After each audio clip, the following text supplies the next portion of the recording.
Every year when your employer starts open enrollment, you have to ask yourself the question if you want to continue with the insurance coverages and benefits options you've had years past, or do you want to make a change? One of the many questions you'll have to answer is what medical insurance plan you want to use. And if you have access to a high deductible health plan where you work, you may also need to ask yourself whether or not an HSA is right for you.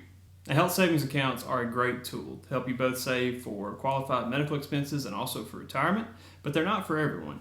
It really depends on your medical circumstances, your health, what your plan will and won't cover, your employer benefits, the difference in premiums. There's all sorts of factors that kind of weigh into this.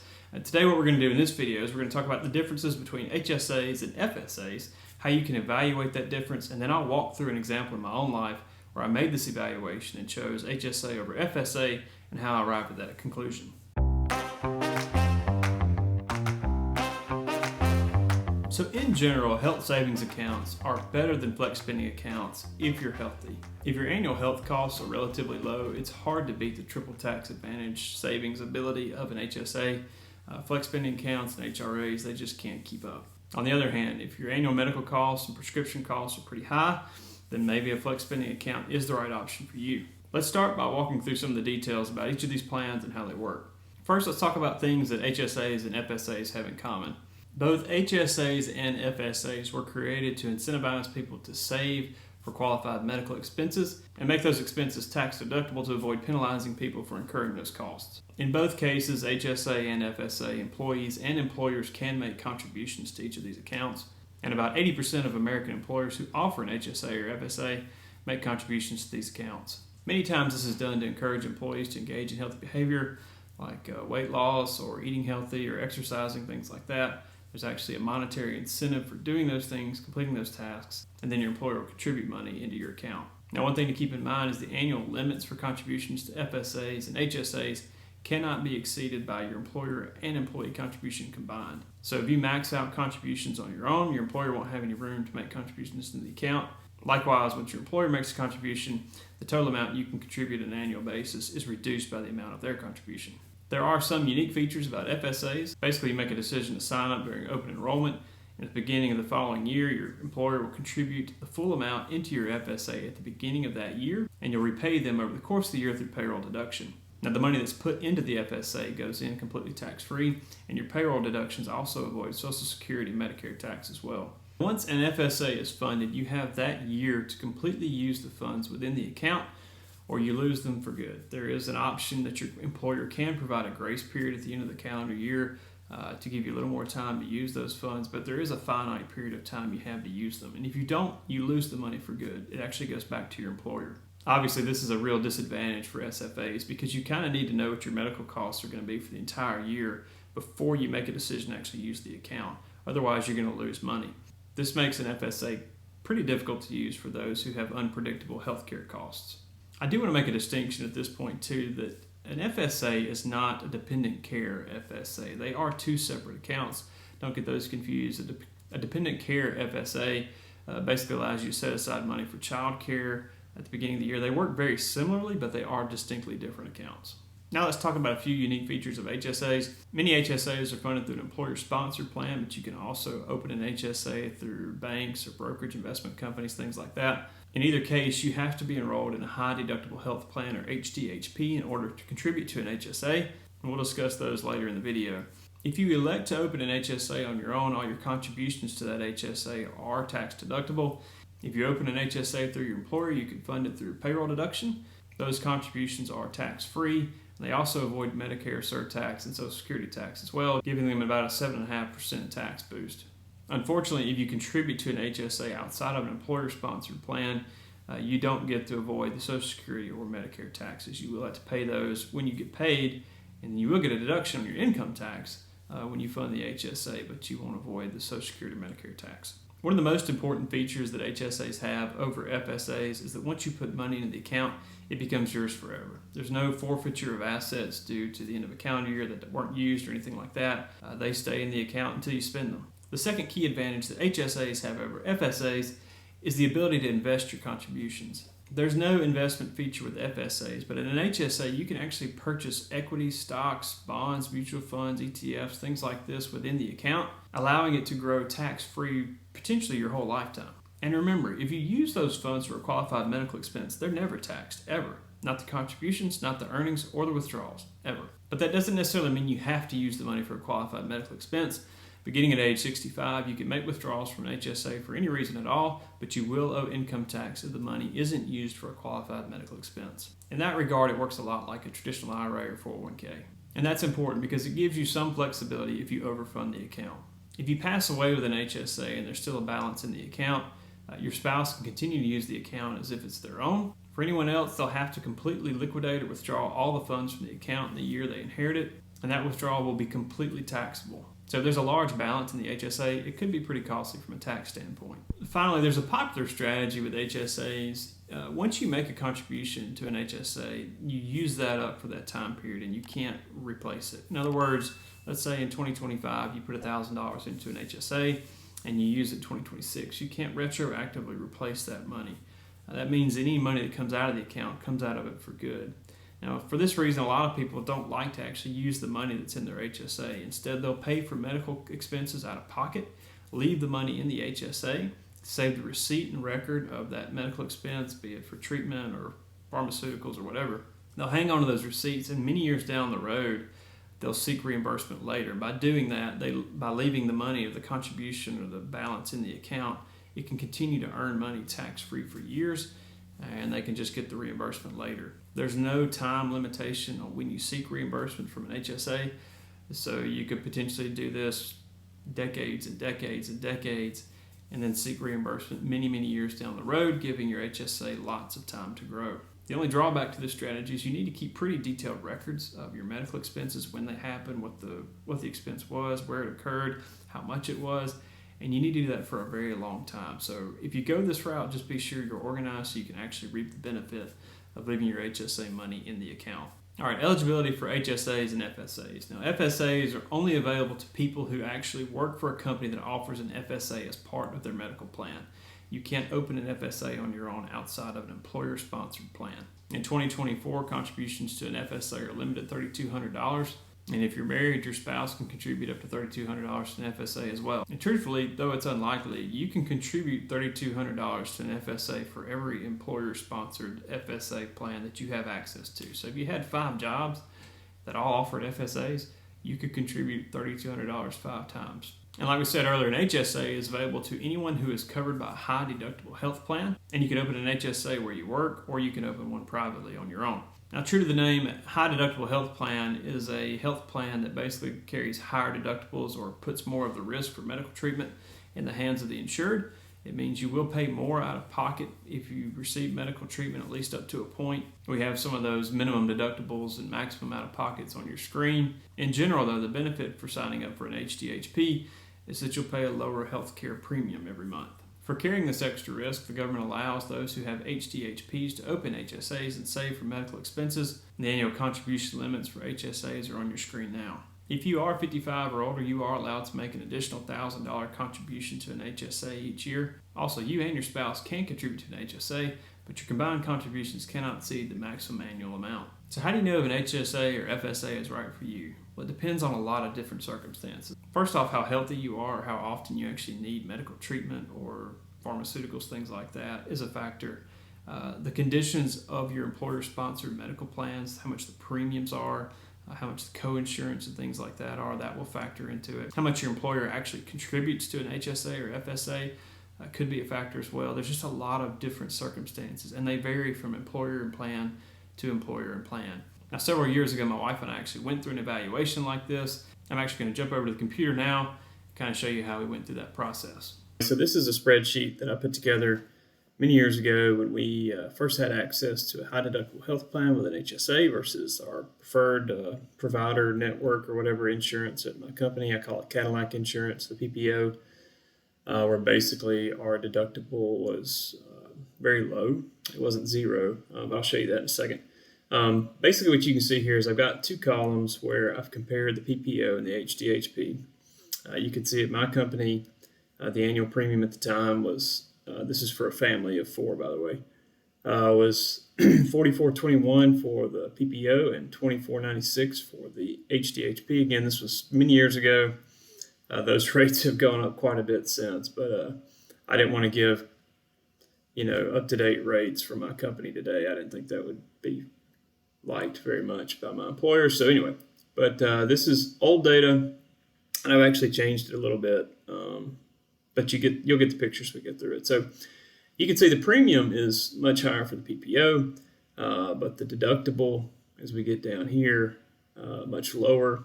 So like we said about HSAs all along, an HDHP, high deductible health plan, puts more of the risk for medical treatment in the hands of the insured. So if you sign up for the HDHP, the higher deductibles mean you could pay more if you have a medical event. Now you can kind of see how this is broken out. I've got about monthly premium.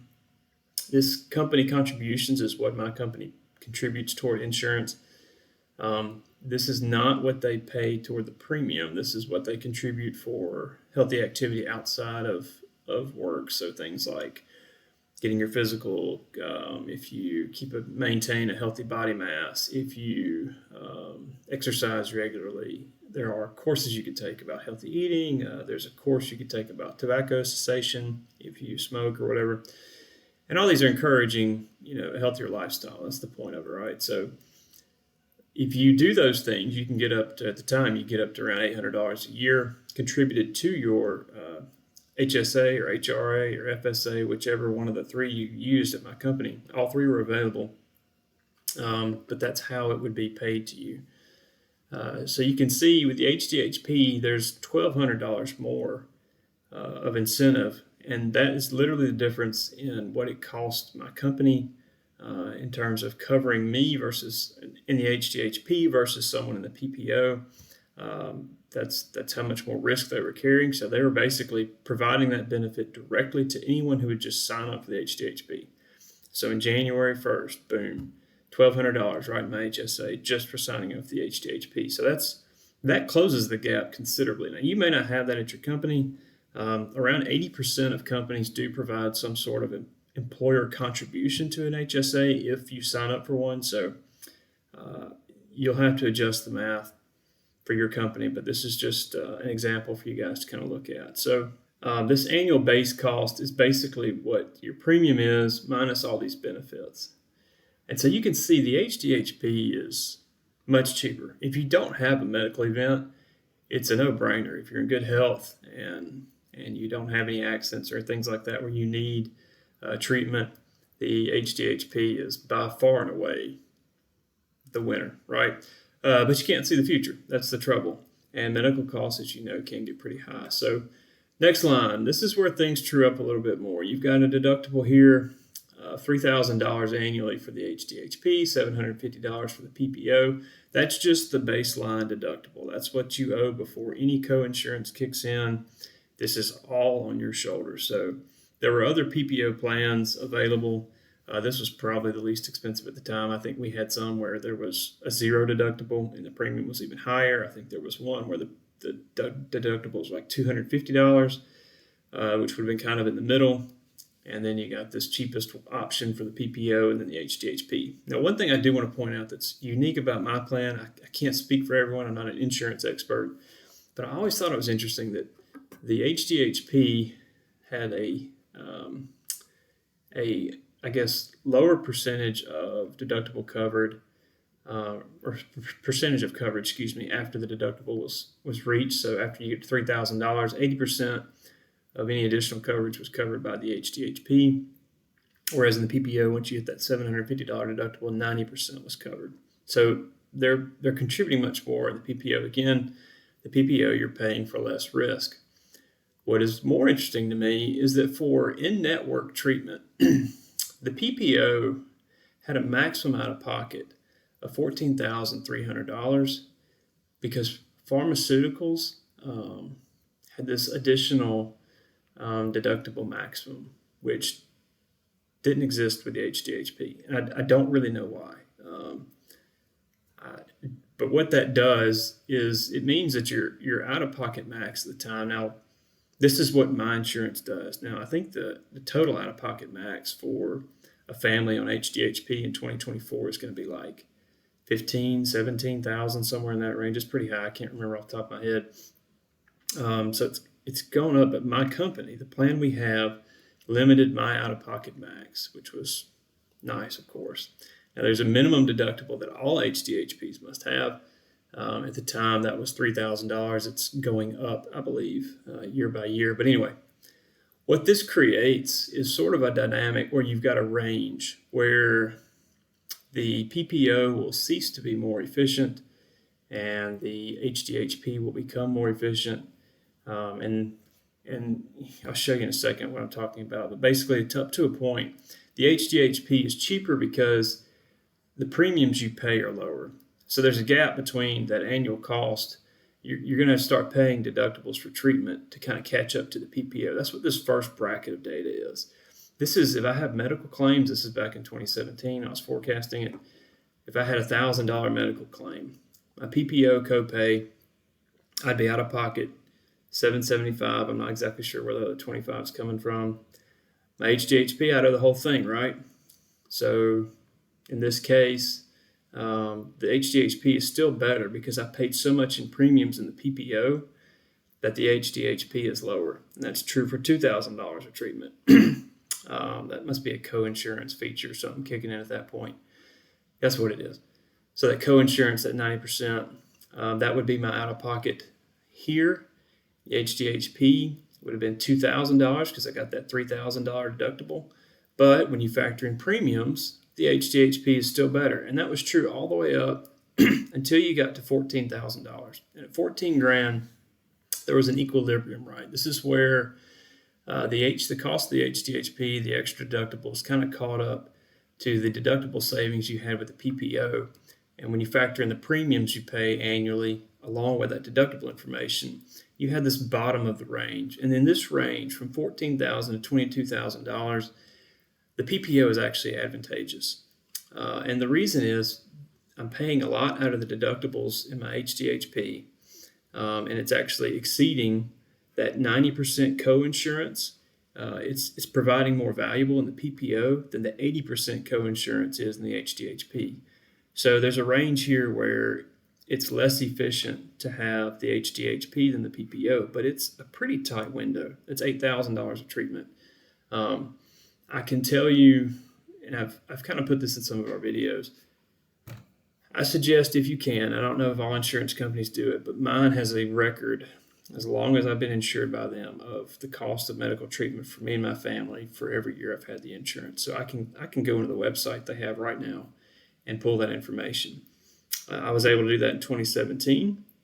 And when I did, I discovered that there was only one year where the PPO would have been more beneficial than the HDHP for me. And as luck would have it, I was actually covered by a PPO in that year. And in that year, we had a baby. So that's kind of why that was happening. And out of the two kids I've got, by the way, I knew at the time of annual enrollment when I signed up for insurance that we were going to have a baby. So my son was born in March. We knew before November, when annual enrollment was going on, that we were going to have a baby in March. I was in the PPO at the time. If I would have been in the HDHP, I could have switched over to the PPO and had a little medical insurance arbitrage opportunity there, and we would have actually saved money that way. In other words, I could have seen it coming. My daughter was born in September. We found out in January after we'd already signed up for insurance at the time. Again, at the time, we were covered by a PPO. It didn't matter, but I can tell you, I'm 42 now. I've worked in professional career setting for, I guess, about 20 years. And in all that time, only 1 year with the PPO have been more efficient. So when I did this, I'll be honest, I wanted to use an HDHP with an HSA, but I wanted to do the math, show my wife, and illustrate that it was a benefit for us. And that's what this showed. It was a no-brainer for me after that. I think, personally, I have kind of a weird insurance plan. And the only justification I can give for having such a high out-of-pocket max for the PPO and not for the HDHP is that my employer really, really wants us to move to the HDHP. They really want to incentivize us to move to the HDHP, and that's one way they could do it. So that's an example for you. I'm not going to get into all the formulas and everything. I'm just showing you some of the factors you need to include. Remember, look at your premiums.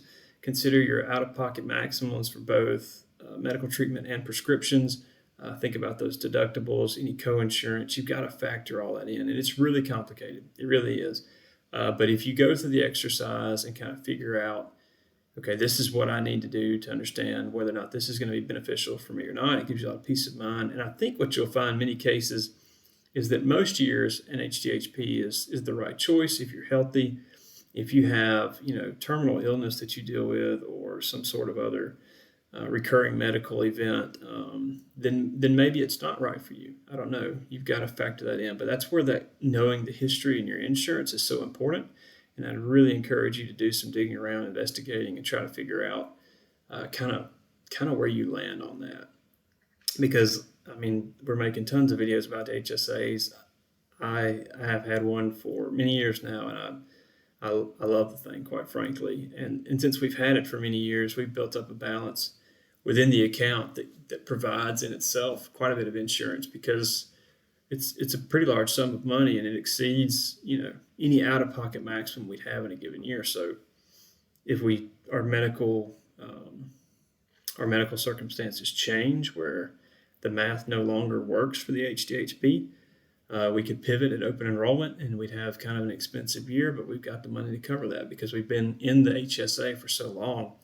And then even if we move to a PPO at this point, we still can use the HSA dollars for medical treatment down the road. We just can't contribute to an HSA. So a lot of things to figure in here. Also, something to think about is if you have to go to PPO because someone in your family is sick or just needs that better coverage, you can, if you have a working spouse and you both work, they could go to an HDHP on their plan if they're not the one needing treatment and continue to contribute to HSA.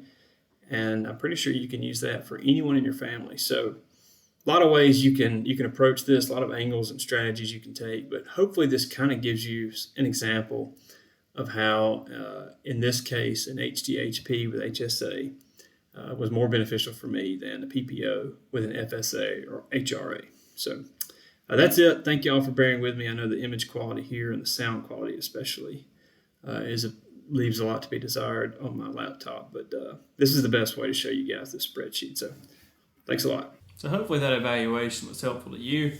I know there's a lot of different circumstances, like we said, that could play into that, so you're just going to have to kind of navigate it on your own. To help you do that, we have many more videos about HSAs on our YouTube channel, which we'll link in the description below.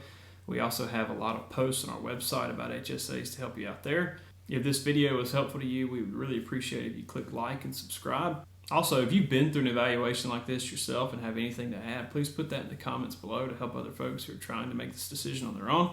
As always, we're grateful for your time and interest. God bless and take care.